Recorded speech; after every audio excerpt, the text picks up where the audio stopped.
I call the meeting to order. City of University Heights City Council meeting, May 10th, 2022. Meeting is being conducted electronically tonight. Welcome, everyone.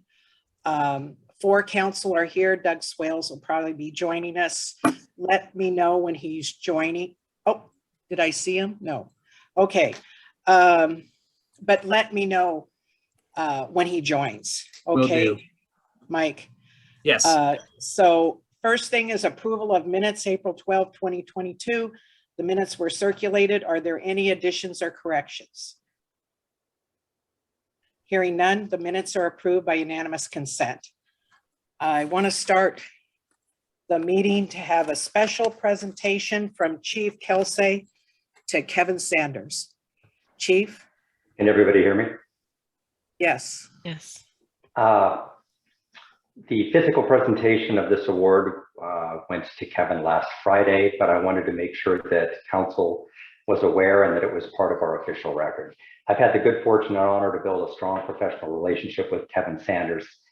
For those of you who might not know, or those who are joining the meeting, Kevin serves as the Iowa City chapter president of the NAACP, and he's also a member of the Alpha Phi fraternity, which is one of the oldest, if not the oldest, and most prestigious fraternities of Black leaders in the US. Its stated purpose, at least by one of its founders, Henry Callis, was to stimulate, develop, and cement an intelligent, trained leadership in the unending fight for freedom, equality, and fraternity. And this award is about those traits of Kevin Sanders. It's not about his position as the NAACP. It's not about any particular accomplishment. It is about the relationship that he has built with me and with various agencies and other law enforcement leaders. Kevin and I speak at least once a week and often several times a week, not because of any event or any crisis in University Heights, but because the time to develop rapport, open communication, and trust is now, not when some crisis or event occurs. I initially met Kevin way back when while working with the Iowa City Police Department, when he was part of the reconstitution, if you will, of the Iowa City chapter of the NAACP. Since then, I've continued to confer and work with Kevin here in University Heights, and our collaboration, if you will, has grown beyond the two of us and now includes all of Johnson County, and it's actually spreading across the state of Iowa. Kevin's very active with other law enforcement leaders here in the county, and he specifically has been requested by other agencies across the state to help them with various issues that have arisen in their communities. As a show of my sincere appreciation and in recognition of Kevin's leadership and guidance on issues of racial justice and unbiased policing, I commissioned a plaque for Kevin. And not surprisingly, all of the other Johnson County area police chiefs, as well as the sheriff and the county attorney, wanted to be included as presenters. Again, last Friday on May 6th, we presented Kevin Sanders with a plaque that read, presented an appreciation to Kevin Sanders for his leadership, vision, wisdom, guidance, and perseverance in connecting dreams and purposes, working collaboratively for transformational change in a chaotic world torn apart by polarized views. A genuine leader is not a searcher for consensus, but a molder of consensus. That was a quote from Dr. Martin Luther King Jr. Presented May 2022 by the Johnson County area law enforcement agencies and the Johnson County Attorney's Office. And again, on the front of the plaque, only Kevin Sanders' name appears, no agency, no entity, no other individuals, because this is about Kevin and the work he's done and the relationships he's forged. So again, thank you, Kevin. I know the official presentation has already occurred, but I see that you are present tonight, as well as Chad Simmons. And again, I very much appreciate our professional and personal relationship that you forged over the last many years. So thank you. Have a clap for Kevin Sanders. Thanks, everyone. Thank you. Kevin, would you like to say anything? I mean, I know I'm putting you on the spot here, but you've done a lot of good work for the whole community. Could you say a few words? Yes, at this time, I would like to thank the University Heights City Council It goes back to, I believe, 2019 when we all worked together to pass the first anti-racial profile ordinance. Troy has been remarkable as police chief of University Heights. As he said earlier, we had worked together when he was a captain at the Iowa City Police Department. And I think he's truly an asset to University Heights for his leadership. At this time, I'd just like to say thank you for this award. I'm truly honored to receive it. And that's about it, but thank you. Thank you, Kevin, for all your leadership. You're welcome to stay for the meeting, but I wanted you to be first, so you wouldn't have to stay if you have things to do. Yes? I see, this is Troy. I see Chad Simmons is present, and Chad was present when we did the presentation. I'm not sure if Chad's just here to observe the proceedings, or Chad, do you have anything that you'd like to say? I don't want to exclude you. I just really want to say that it continues to be an honor to watch the work that you do, and then for you also to recognize Kevin. He, as you know, is very humble, traditionally does not like to talk a lot about his accomplishments.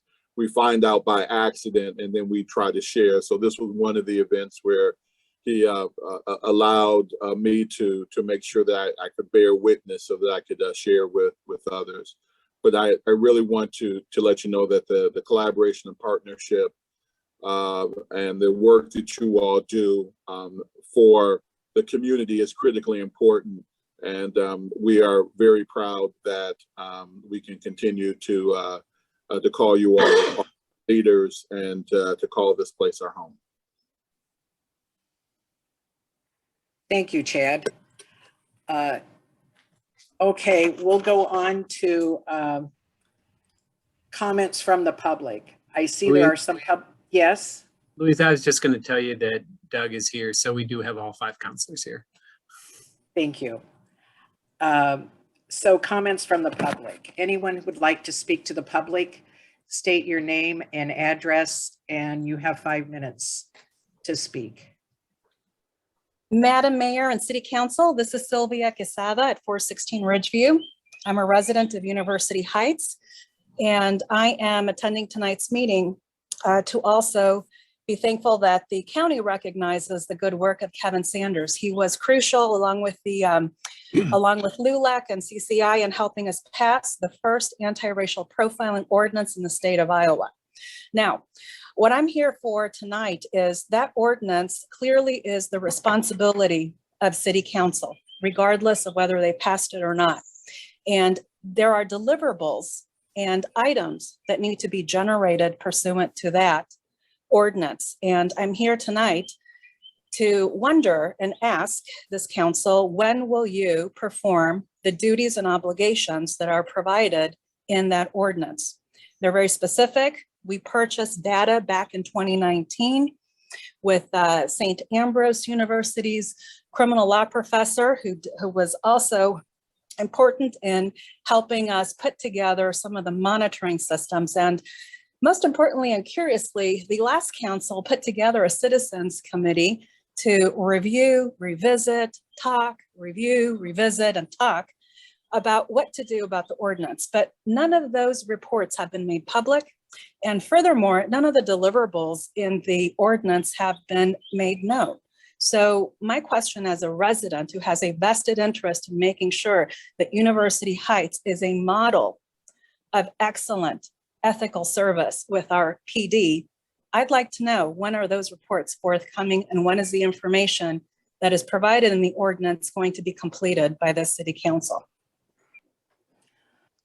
Thank you, Sylvia. Any of those questions will be addressed in the police report.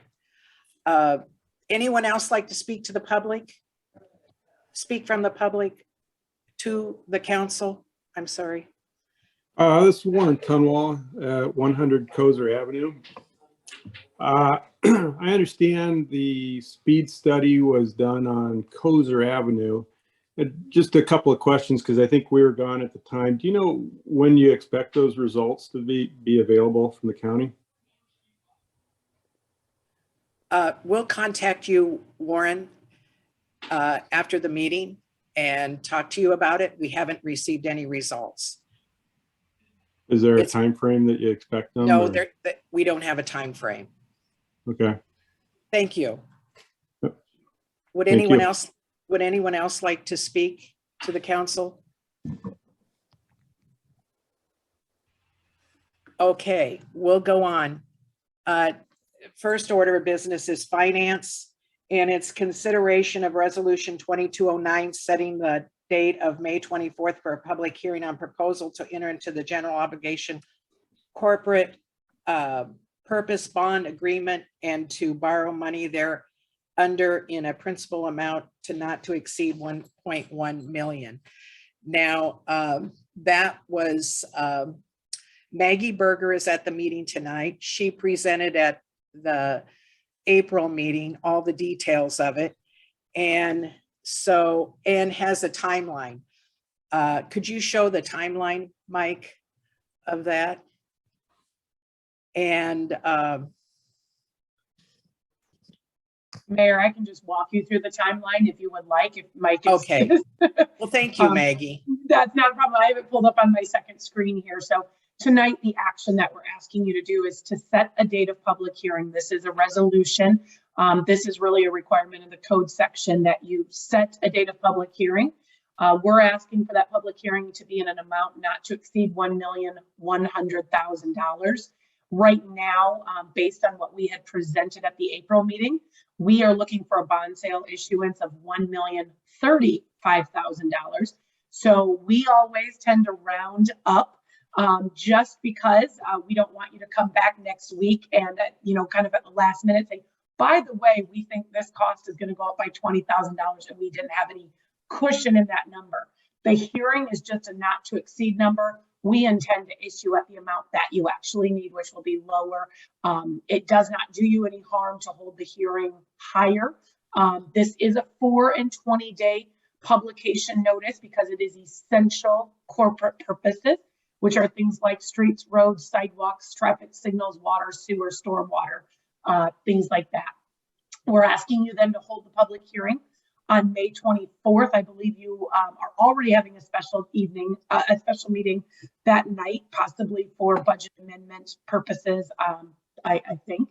Then you would approve the official statement on June 14th. That is the document that our office puts together. It is what we call the disclosure document that goes out to underwriters, bankers, anybody who's interested in purchasing or bidding on your deal. Then June 28th is when we're asking for a special meeting for a bond sale and award. So what this means is that morning, during the morning hours of 10:30 to 11, our office will take the bids over our electronic bidding platform, which is very standard in the market. Then we would bring the results to you that evening at a meeting, asking you to award based on the low interest rate, which is required by law. Or if interest rates went haywire that day for something that happened in the market, then we would ask you to reject all bids. But we would be using June 28th as that special meeting. Then you would be able to do your authorizing and issuance proceedings on July 12th. And to be very honest, I like to call it filling in the blanks. So you lock the interest rate in on June 28th. Documents, because you have a 24-hour meeting, notice, it's hard for you guys to get all of these documents and get them all updated during the day on the day of sale.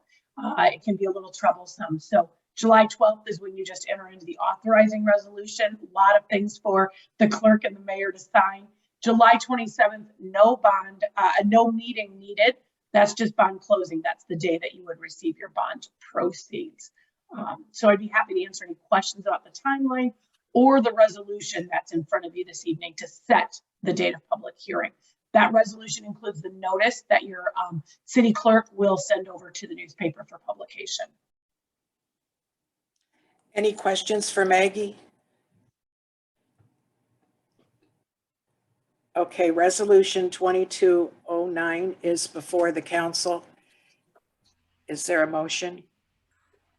I'll motion. Motion by Bobby. Is there a second? I'll second. Second by Stephanie. Discussion. Roll call vote. Gahn, Aye.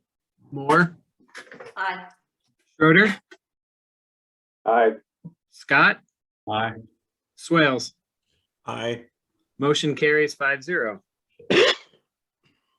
Okay, Maggie, there's one more thing. I'm going to move down to resolution 2211 for an engagement with John Danos and Dorsey and Whitney for consulting on financial matters related to bonding with consulting fees estimated at 15,000. Anyway, it won't be any more than that. It'll be 15,000 or less. Correct, Maggie? Yeah, so they're the legal authority. I'm sure that you're all very familiar with engagement letters in today's world. John's office needs to send you an engagement letter saying that for this primary action of them preparing these legal documents to set dates of public hearing, hold hearings, they'll do all the legal documents. They will also review the official statement for taxation information. They'll make sure that all of the tax exempt information is in there, that nothing in the law or nothing in the state of Iowa has changed that would prohibit, tax exempt debt being issued. So they'll review the official statement, then they will do all the legal paperwork for not only the day of the sale, but all the authorizing resolutions. They will also then provide closing information, and they will file all the tax exempt certificates that are necessary to go to the IRS. So they'll handle all of that. And then they'll provide your office, as well as Spear and the purchaser of the debt. They'll provide what's called a transcript, and it will be a full document full of all the different resolutions that you've taken action on, the official statement, all of the legal and financial proceedings will all be in one PDF document. Usually auditors like your financial auditors want to see that. The IRS, potentially could always come knocking. Usually they don't under $5 million, but they're going to provide all the legal paperwork, and that's what you're engaging them to do. Thank you, Maggie. Resolution number 2211 is before the council. Is there a motion? I'll motion. Motion by Bobby. Is there a second? I'll second it. Second by Doug. Was that Doug? Yes. Thank you. Discussion. Roll call vote. Moore, Aye. Schroeder, Aye. Scott, Aye. Swales. Aye. Gahn, Aye. motion carries 5-0. Thank you. And I want to make sure the council gets that letter that shows the timeline too. In case it's not included, could you send that to the council and staff again? I have that. I can send it to everybody, Louise. Thank you. And thank you, Maggie, for joining us tonight. Sounds good. Have a good evening, everybody. Thanks. Thank you. And then we have consideration of resolution 2216, setting the public hearing on amending the city budget FY 21-22. And that will be March 24th, also on the same night at 7 p.m. Is there a motion? I'll motion. Motion by Lisa, and then maybe a second by I'll Stephanie. second. Thank you. Discussion? Roll call vote. Okay. Schroeder, Aye. Scott, Aye. Swales, Aye. Gahn, Aye. Moore. Aye. Motion carries 5-0. Thank you. I wanted to go down now to IMON because there are several members of IMON here tonight. And this is under Streets and Sidewalks Resolution number 2212, authorizing the permit for IMON Communications LLC to perform work in city right-of-way to accommodate installation of fiber to premises infrastructure. infrastructure, sorry. Josiah, did you want to start? Sure, I'll go ahead, Mayor, and Steve may want to chime in here. So we have Resolution 2212, essentially authorizing an agreement between the City of University Heights and IMON to install and operate a fiber to the premises network in the City of University Heights, which includes use of the city right-of-way for some of that work. I guess, are there any questions from the council before we go further into detail on the agreement or the scope of the work? I guess I asked that because I know we've talked, you know, for a number of months here about what is involved.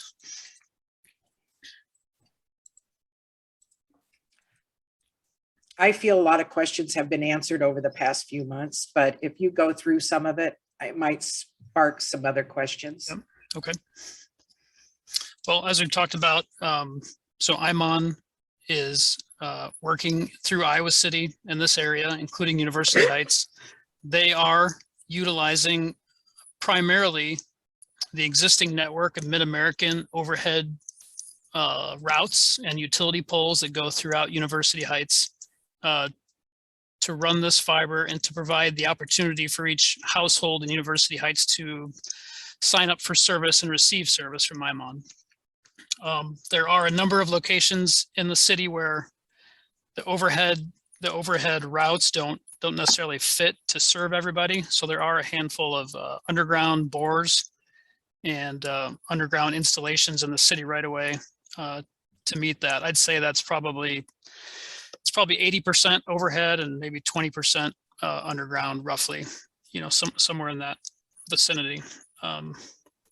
So as noted, Steve and I have worked with IMON, the representatives, to answer a bunch of questions on their plan and their layout and where exactly these underground locations are going to be, where the handholds are going to be, worked out a bunch of those details, and we're at the point where we feel comfortable recommending and approving that agreement.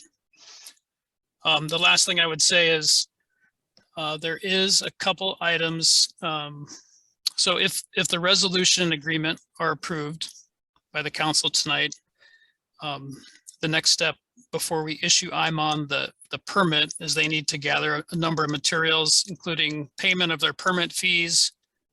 They need to secure and submit a performance bond and a certificate of insurance for their work. So they would have a number of things to get gathered and submitted and then receive that permit.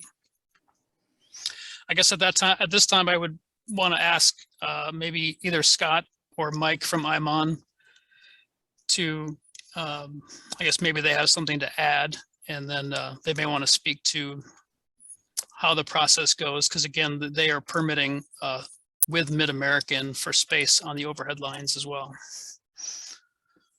Mike, go ahead. You've been real close to this project.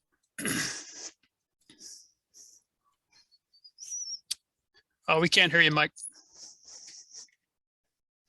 Sorry, my dogs were barking in the background earlier. We've done a lot of work with Mid-Am over the past few months, since last fall, actually, to get Make Ready approved. It's roughly 27,000 feet of product, like you said, Josiah, roughly 8% aerial. As indicated in the agreement, and what we normally would do is, you know, we provide mailers, door hangers. We work with the residents to make sure everything's correctly restored. Randy's on the call also. He's the director of construction that works out in the field, so he can steer me clear if I'm going the wrong direction here. But you know, we do a lot to make sure everybody's satisfied with what we do and what we restore, what we install, what we provide. You know, we've done a lot of work in Iowa City already with no issues. They're very happy with what we've done. We're just excited to have the opportunity to provide services there. So, to add to what Mike said, Make Ready is our pole loading proposal with Mid-Am. So we send them a proposal saying we intend to hang strand and telecommunications infrastructure on their poles. They do a loading permit. and then they give us something called make ready. That whole process takes about 180 days. So the reason we've been talking about this for what seems like an eternity is the make ready process takes 180 days to get permission and to get all the poll loadings, et cetera, from Mid-Am. It's easier to go underground, but it's more expensive and more complicated. So you go through the make ready process to go aerial, as it's more economical. In many cases, it's a little more straightforward, but as Josiah said in his lead in, most of our builds throughout Iowa City, East, West, and Coralville are a combination of underground and aerial, and University Heights is no different.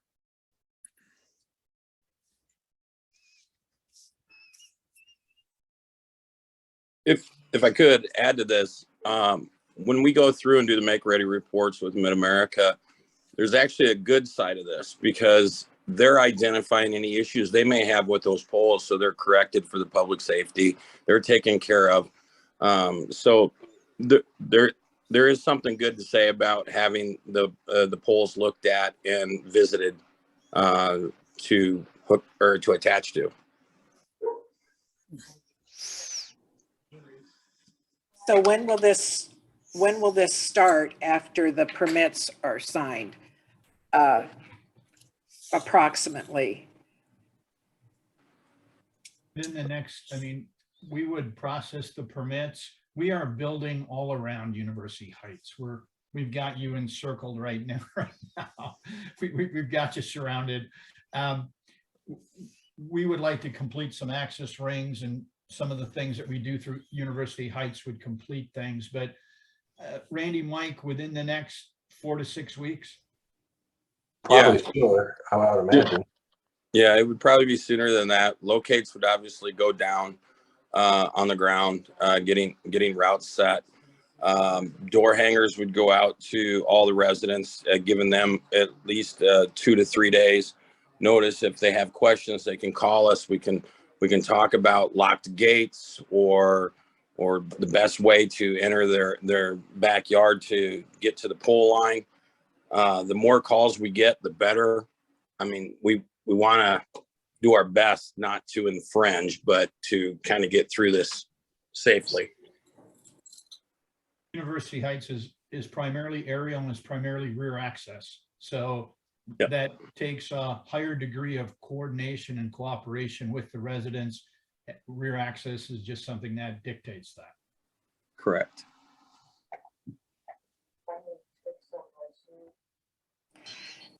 Any questions for any of the IMON reps?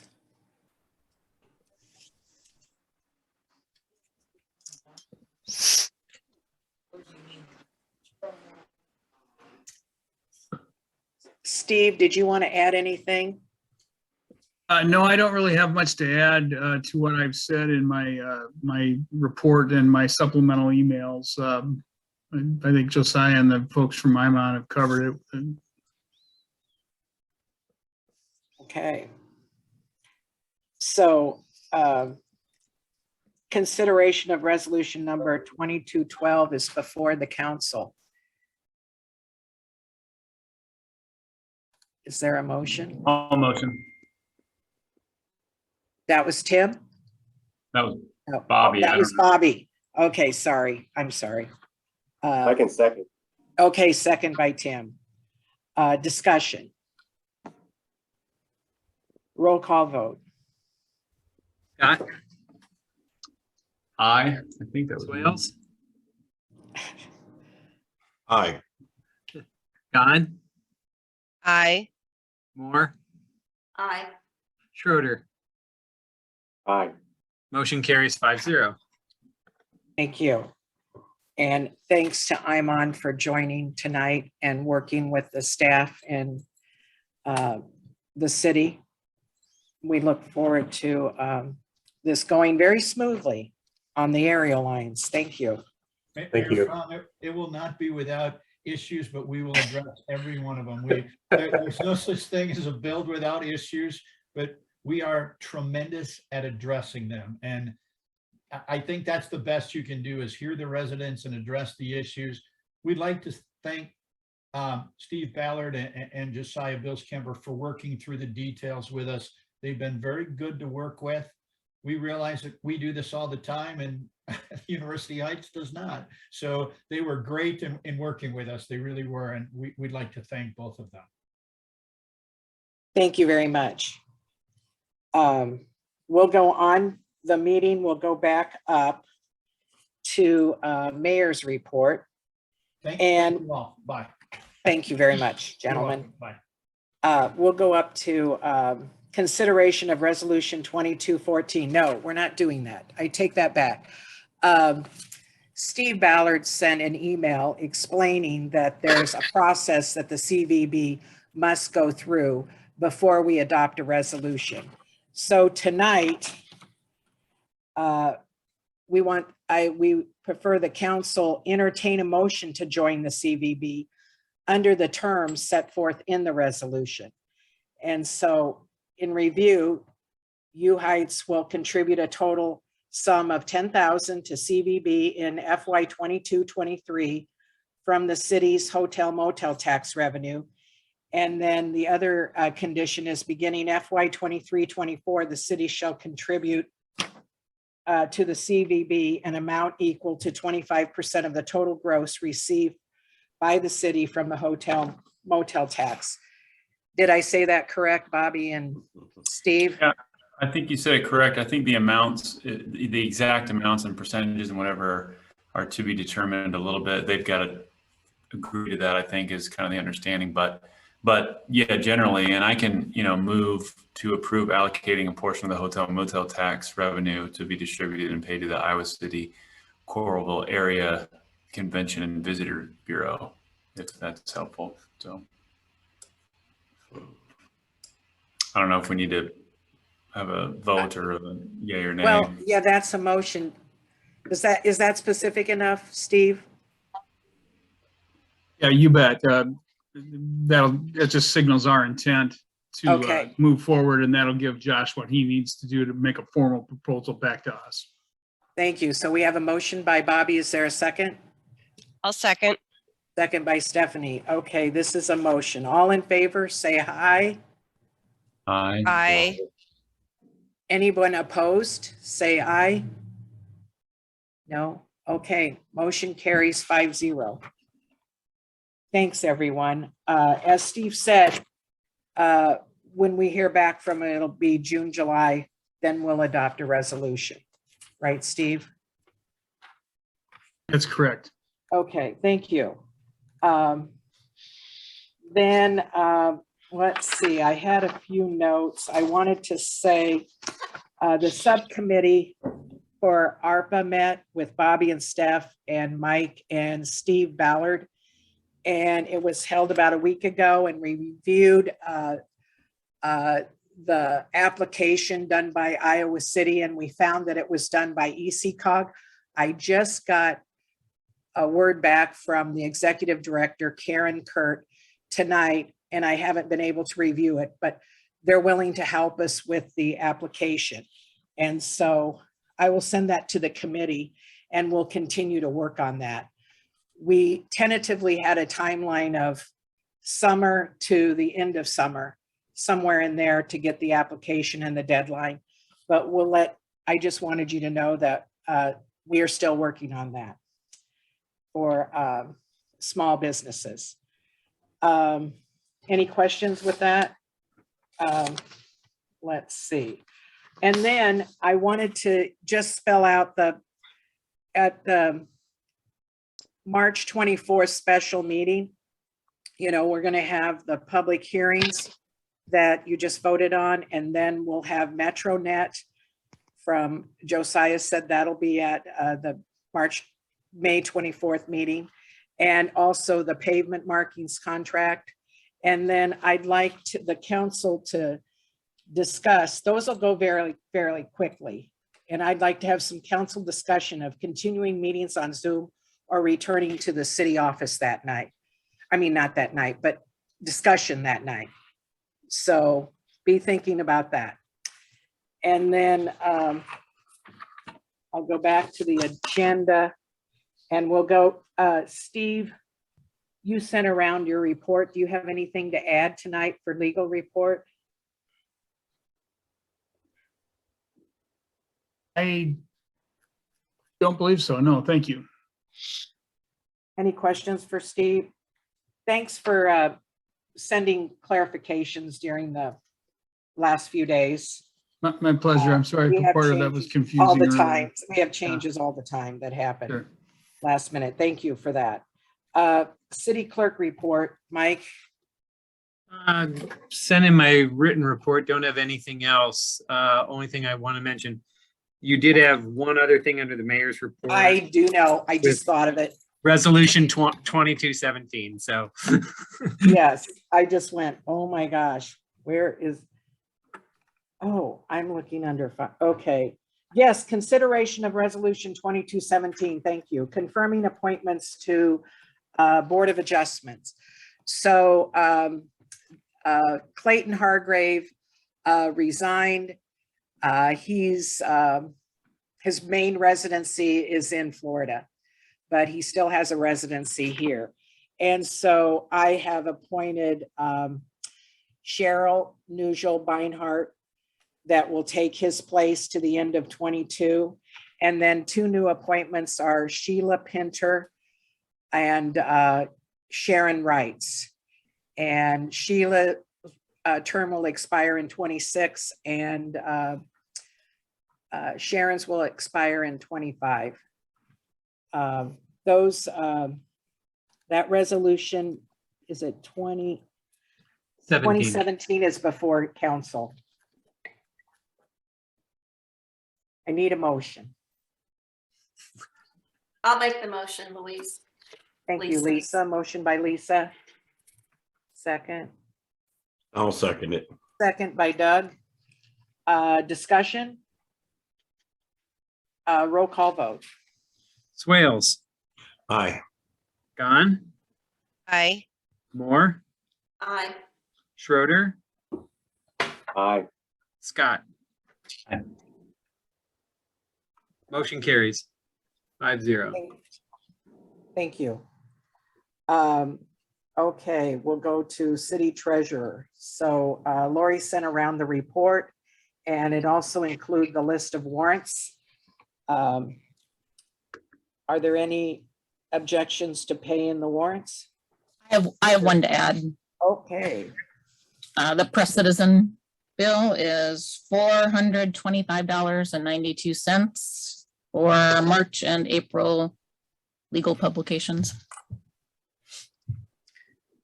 Okay, so that's been added for $75.92. Are there any objections to paying these bills?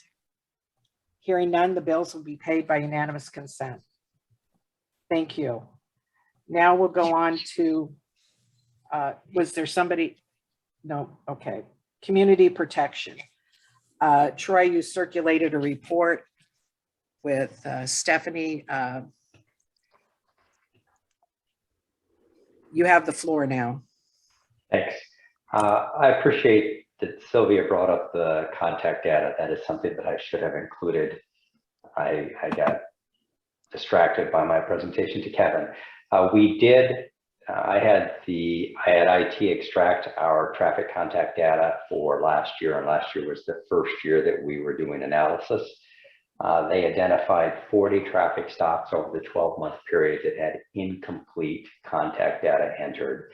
I was asked how I wanted to proceed, whether they wanted to analyze or whether I wanted to have them analyze the data with those holes in it, or whether I wanted to have officers. We're in the position that since we have body cams and in-car cams, I'm able to direct the officers to go back and review any stop that they did not correctly enter traffic data contact information for. Since the data is more meaningful if it is complete, I chose that option, and officers are now, the officers who had incomplete or absent data entry are reviewing those 40 stops on our in-car and body cam so that they can make the appropriate entries before that data is analyzed. Once that's completed, Chris Barnum will complete his analysis, and once I have that analysis back, I will make a report to council. So I should have included that in my report.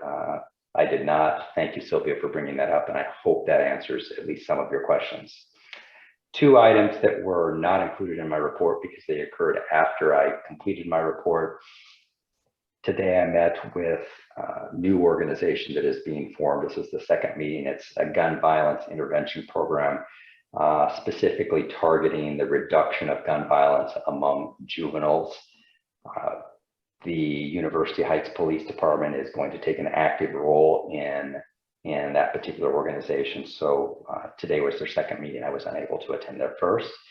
And then under the OUP section of the report, again, it's relatively minor, but I want to make sure council remains informed. In the last 2 days, there's been questions about additional residents acquiring EVAs, electric vehicles, and charging stations. So that is also something that we are addressing and expanding on that. The only items on my report that I would like to pay attention to are items, the financial items listed under F, in that some of these items will take council action. Some will even take an ordinance rewrite if council chooses to pursue it. But I would like to restructure the fees, starting with the $150 administrative fee for release of an impounded vehicle. The state of Iowa, and Councilor Ballard can speak to this perhaps way better than me, but state of Iowa allows us to impose certain administrative fees, not as punishment, not as a punitive measure, but to recover costs. I think that $150 fee probably was reasonable when we were not a 24/7 department and we were calling officers in to do the release and having to pay an amount probably equivalent to that $150. Now that we are 24/7, it's really no different than any other call for service. And I personally feel that it is excessive, except in the rare circumstance where we don't have a patrol officer on duty, and if the person whose car was impounded insists on having an officer on call respond to release it rather than wait until the following morning, I think that it is appropriate to charge that fee. To make that change would require an ordinance amendment before it was implemented. I just wanted to bring it to council's attention because if they wanted to pursue that, if they felt similarly, Councilor Ballard would need to write that ordinance or make that ordinance change and present it to council. This does not have to tie into the fiscal year. It can be done at any time, but this is just a convenient time for me to revisit fees. This item 2, Marietta parking. It's pretty self-explanatory. We extended Marietta parking to non-residents. It has not created issues for us. I would like to continue that, even though we're moving through COVID and hopefully we're not in crisis anymore. But it has not created any issue for residents or for the police department and either enforcement or administration. That said, I don't want residents to have to pay anymore. I think that it's a nice perk for them and they are already paying taxes. But for those non-resident permit holders, I would like to increase the annual fee. And I think that it can be done in such a way that I could monitor, that the police department could monitor the number of permits that were out there and no resident would ever be denied. And if we came to capacity, non-resident permits would be revoked in reverse order, reverse chronological order, and non-residents would be aware of that. That does not require any ordinance change. That's just an administrative policy, but I want to make sure council's aware of any fees. The only place that it is reflected that I could find is on our web page, on one of our informational pages.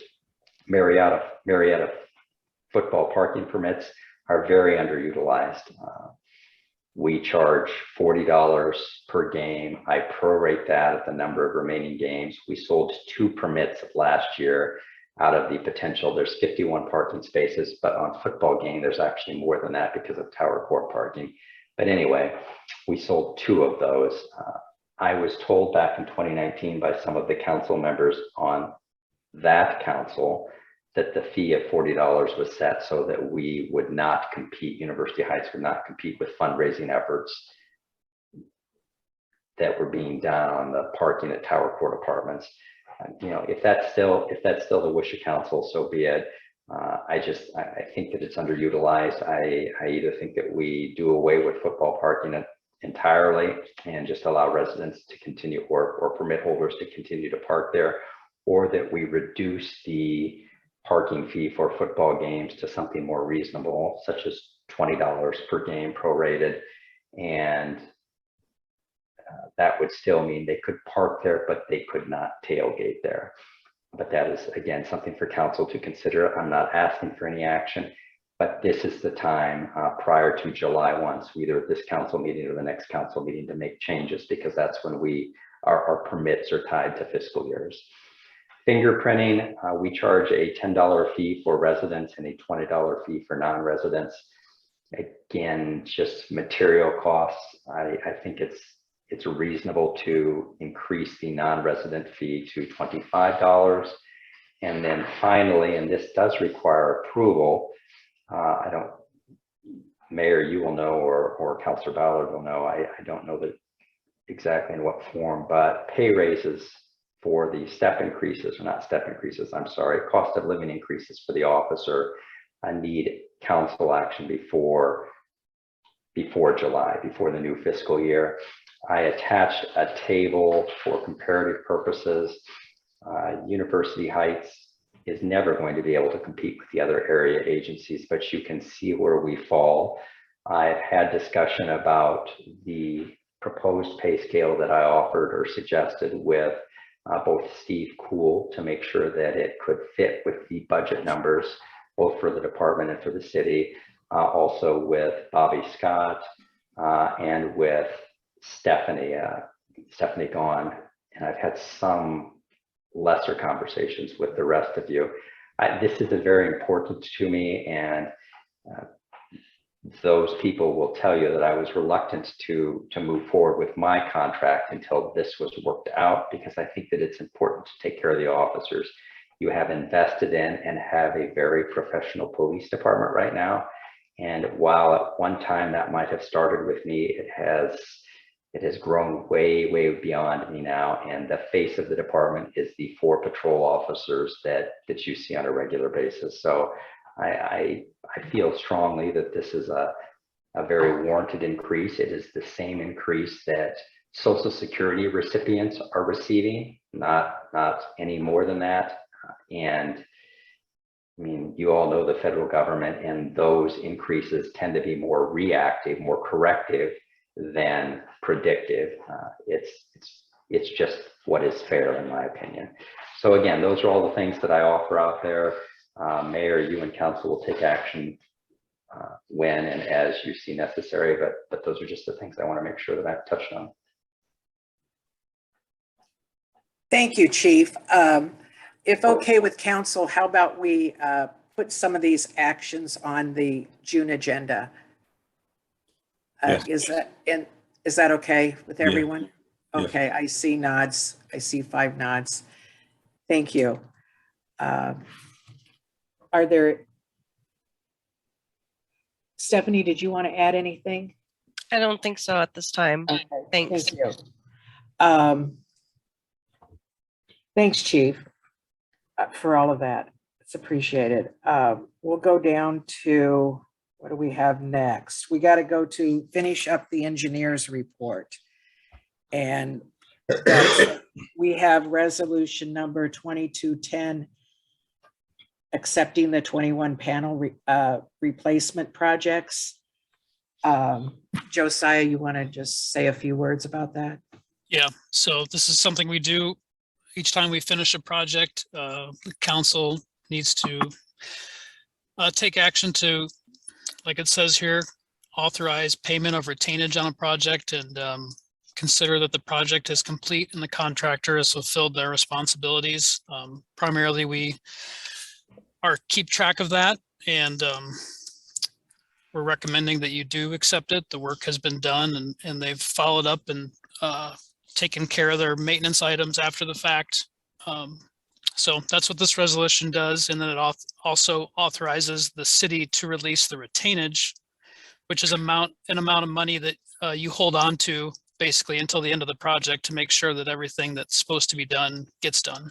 And that's the contractor's incentive to follow through, is to get that retainage. So with that little bit of background, that's resolution 2210. Thank you. Is there a motion? A motion. Motion by Stephanie, second. I can second it. Second by Doug. Discussion. Roll call vote. Gahn, Aye. Moore, Aye. Schroeder, Aye. Scott, Aye. Swales. Aye. Pat, motion carries 5-0. Thank you. And then we go on to resolution 2213, authorizing permit to MetroNet. Oh, that's for the 24th. Correct. Okay, very good. I wrote May 24th. I think the next one we have is resolution 2215, accepting the quotation for the 2022 street sweeping work. That was included in my report. We obtained a quote from Streb Construction Company, who has done the street sweeping the last couple of years. Their hourly rate this year is $200 an hour. As I noted in my report, they have been taking basically one full day to get all the streets done. They've done a good job. I think last year they had a brand new sweeper equipment that did good work. So I don't have any issues there. I think they've done a good job, and their cost is competitive. I did point out in my report, and to point out to you here, we did identify an error in your budget for this year. For the street sweeping, we had $250 in there. I'm pretty sure we dropped to zero. That was supposed to be 2,500.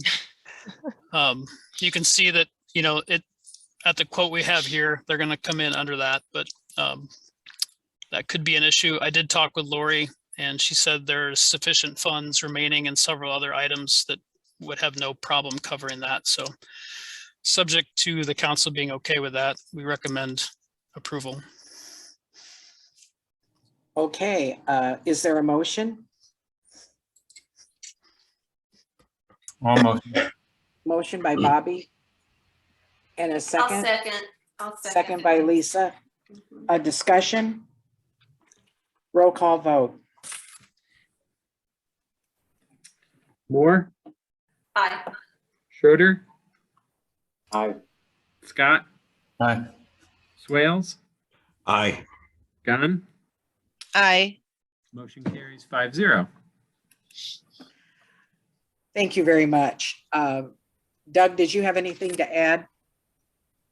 No, not really. Okay. Great, thank you. Now we'll go on to building, zoning, and sanitation. And Tim, I did speak with Jack Loverman, who has done this. This is his 4th year to continue mowing the public areas. He contacted me.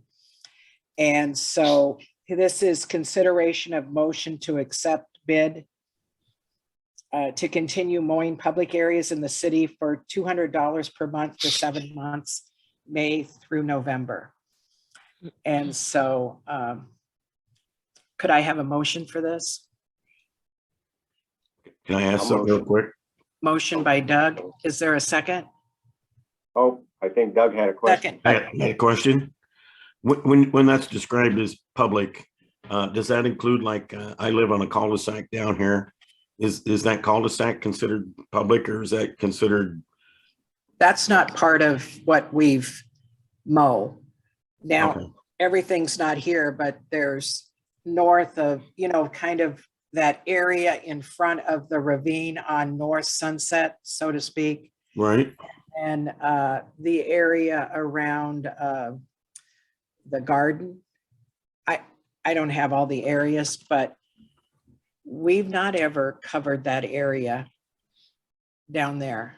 No, we Do always you volunteer to do it? Well, yeah, yeah, I do. And wait till you see my bill for it. It's over 12,000. So no, we've always done it, but I didn't know if that was considered public. I would say it's probably public area. Okay. Wouldn't you, Steve? Yeah, it's nothing, yeah, I think it probably is. I don't know. You know, we usually have the adjoining property owner mow the, you know, the parking area, whatever you want to call it, between this curb and the sidewalk. But when it's in the middle of the street, I don't know how it's been handled in the past. Doug, you probably have a better handle on that than anybody else, but You know, I say it's always been kind of a gray area, and we've always just, because it looks so bad. And like I say, we just picked up the sticks and mowed it again the other night, but I didn't know if that was called public because, you know, I Well, city right away, I guess. Yeah. Well, I don't know. So I don't know what to say other than you don't want to handle it anymore. Your area doesn't want to handle it anymore. I mean, I was hoping to get somebody to mow my yard. maybe my husband will come down and mow it. No, I mean, we'll take care of it, but it was just the questioning of, is that considered public? Or if it's private, can I put a garage on there or park cars or anything? If it's private, It's probably like city right away, kind of like Steve said, between the parking and the street. And I don't know, you know, and residents take care of the city right away, their own city right of ways.